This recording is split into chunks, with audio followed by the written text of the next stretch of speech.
Hello and welcome back to Mystic Ventures Podcast. So, it's been a while, but we're back tonight. And I know last episode we talked about the Nephilim, or the Nephilim, and that was an interesting topic, and we had a lot of conversation on it, and we had our theories and whatnot.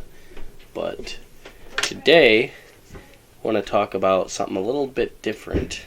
So there's a lot of things in this world that maybe we can't explain, and one of them is the Great Pyramids of Egypt. In particular, the Pyramid of Khufu, otherwise known as the Great Pyramid of Giza. I'm pretty sure that's the name for it. I wonder where Khufu got its name from. Khufu was the pharaoh that was supposedly...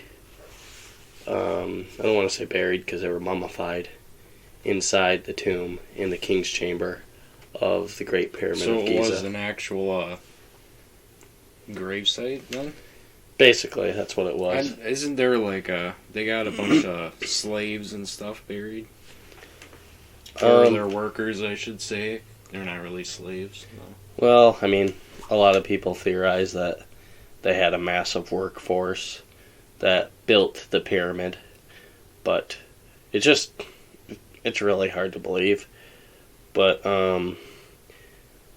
basically what they would do is they would mummify their pharaohs, and then they believed that the pharaohs would take on a god form in the afterlife, becoming the Osiris.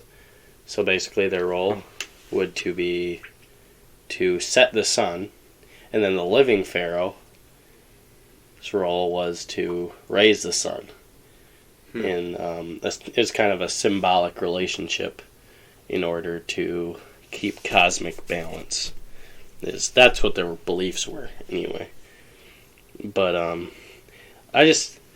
basically, for me, it's really hard to believe with the technology that they had back in the day that even if they had a massive slave force, that they were able to build something like the Great Pyramid. I believe it was 600 feet tall when it was first built. I think it's 484 feet tall now. But I guess, what are your theories on how they built this thing? Do you think that it was slaves that just used the technology that they had back in the day, the tools that they had, and how they got all the blocks there and the materials? Yeah, well, I think it could be maybe something to do with the Nephilim or the Anunnaki, the Nephilim that were the children of angels or something, because they were, bigger workers, So you believe that these Nephilim or fallen angels or whatever you want to call them, divine intervention in some way, or spiritual intervention, gave the knowledge to the people of the time, whether they were Egyptians. I'm pretty sure they think that the pyramids were actually built before the era of Egyptians. Because of the erosion on the side of the stones. We don't really know that. It's all speculation at the end of the day.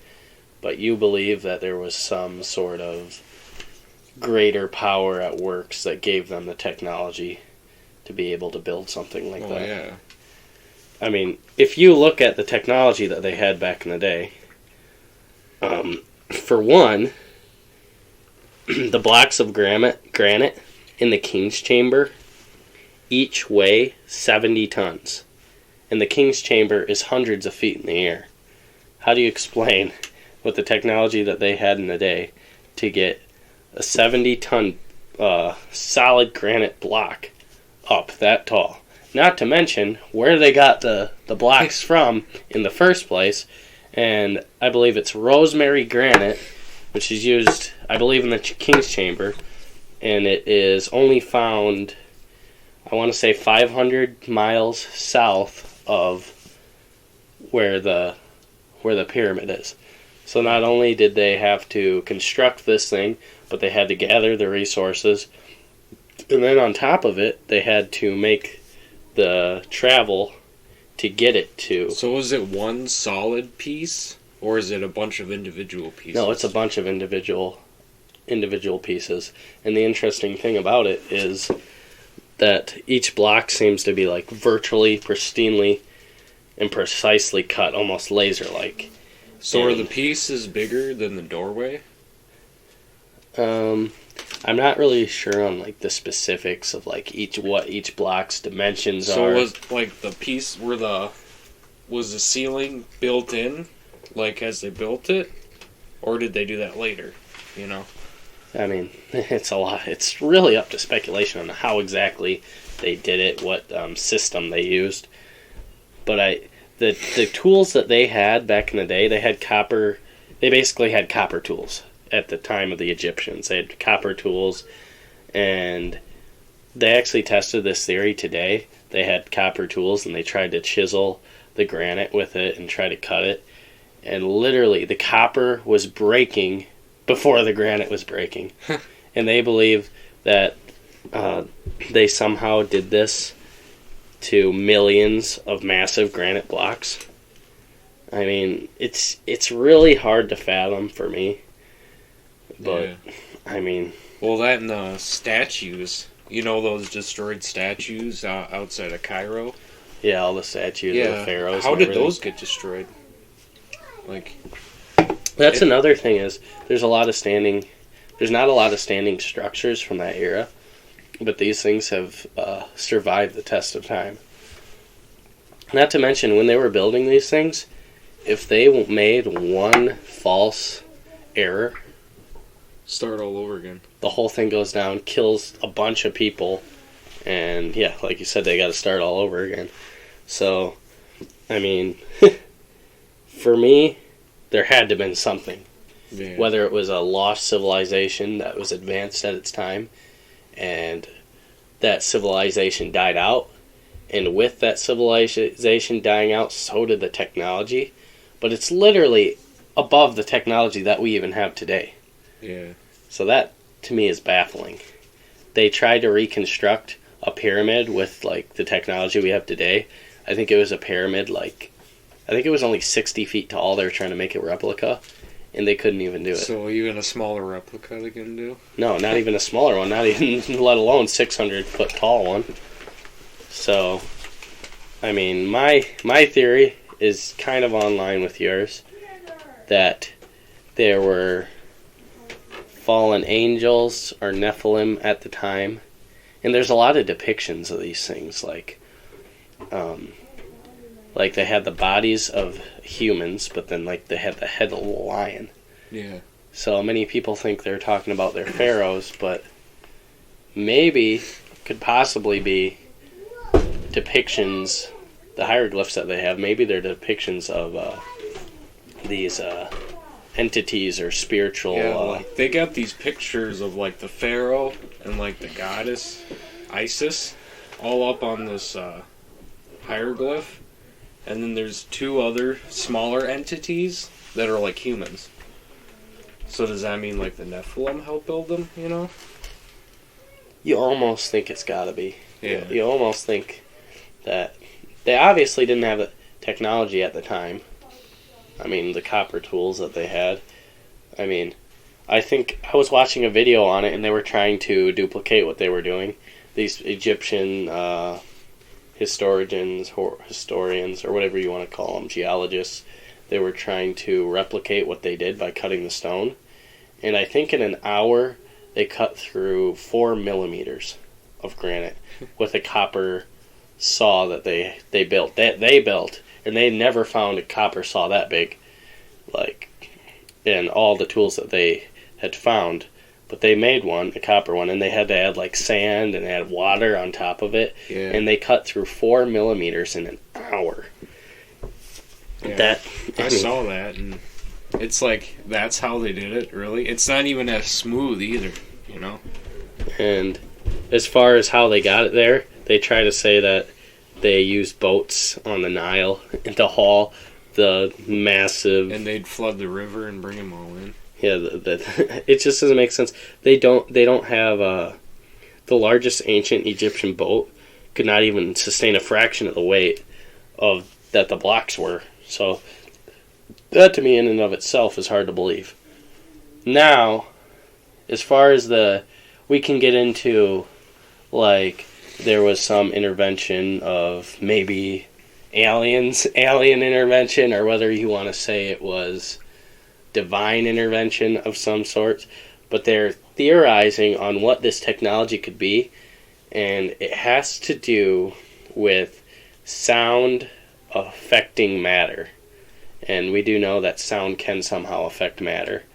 And I guess there were depictions of these priests that were like humming, and the blocks were like floating as they were humming, and they were doing these chants.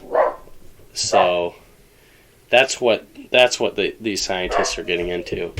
And there's these two guys on the Joe Rogan podcast that I was watching, and for the life of me I can't remember the guy's name, but he said that there are these people that are they've been studying this for years, and they are going to openly put this information out there and this technology that they would have used that could explain some of the way that they built not only the pyramids but a lot of the things that you see in Egypt. So when that comes out, I think it's going to be a shocker to a lot of people. Oh, yeah, it's going to be interesting. And I think it could be dangerous for the people who are releasing it too, because in the world we live in, what do people use technology for? You know, they always use it to get the upper hand on somebody. They use it for war. Just look at... Well, especially for war, I think. Just look at what happened when we never knew, like, nuclear. That's just come out within the last century. Like, nuclear power plants, but nuclear weapons that they use. And look how that affected the world. They got this technology. It's who has a bigger nuke, you know? Whoever has a bigger nuke, he's got the most power. So when this all comes to, and it may never come to fruition on how it actually, you know, yeah, they may keep it covered up, but aliens, man. I mean, that could. I'm not saying for sure, but it could be, right? Yeah, it's pretty interchangeable. I mean, like with angels and gods and aliens, pretty much all the same thing. Maybe aliens came down and visited Earth, and they taught these people how to do these things and helped them. And then these people died, and with it, that technology was lost and was never brought back to us again. Maybe they seen how we were using it in an evil way and then wiped us out or something. You never know. Yeah, because there's a lot of destroyed statues and stuff around Cairo. That could be a possibility. I mean, there is a reason that the pyramid is considered one of the 7 wonders of the world. And, you know, rightfully so. But whether we're going to get into aliens, Nephilim, I believe in a weird way, it's all connected. Yeah. From the paranormal to aliens to Bigfoot. I think there's something we're missing, and we may not be able to get a finger on it. But I think it's all interconnected. Yeah. Somehow. How? I don't know. That's why we discuss it on our podcast and outside of our podcast, which is why we started the podcast in the first place. Yeah. But anyways, guys, this is kind of just a ranting episode, just kind of giving our thoughts on the Great Pyramid. We just kind of wanted to get back and putting episodes out there. It wasn't, we don't know that much. We're not like experts on the pyramid or Egyptian history or anything like that. And we kind of just threw this episode together. But it is a really great thing to talk about and be curious about, because you could just read your history books and it says a workforce of 25,000 slaves over a 20-year period built this massive pyramid with great precision, cut every single granite block, laser sharp. I mean, 70-ton bricks, millions of blocks, didn't make a single error. But, I mean, you can believe what the history books tell you and just like, oh, that's what it is. Or you can do the research for yourself and do the critical thinking for yourself and say, hey, something doesn't line up here. And that's what this podcast is all about. But if you guys have a theory on what you think it could be, leave it in the comments below, and we will discuss it in the comments section. But anyways, it's great being back. We're going to start putting out more episodes, and there's more to come. I promise you that there's more to come. More interesting things that we're going to be talking about. And I think I kind of want to shift, since we kind of touched on a lot of the topics, like each topic individually, and gave our thoughts on it. I think I kind of want to shift over to people's personal experiences and stories and kind of discuss those. Because, you know, we can talk about what our opinions are all we want. Or we can talk about things that are actually happening to put more of the puzzle pieces together. Like, see, this happened to this guy. This guy seen Dogman. This guy seen Bigfoot. This guy had a paranormal experience, you know. And the more you can add it together, it could just confuse you more, but it's always good to gather more information, in my opinion. I mean, I'm sure we all want the answers, and we're all actively seeking the answers, but the answers aren't going to reveal itself to somebody who's not willing to do the research and do the work behind it. And yeah, that's enough for my little rant, but anything you'd like to add, Anton? No, I'm good. But anyways, we'll definitely be uploading some more podcasts and some more stories and cryptids and stuff like that. But anyways, Mystic Podcast is signing out.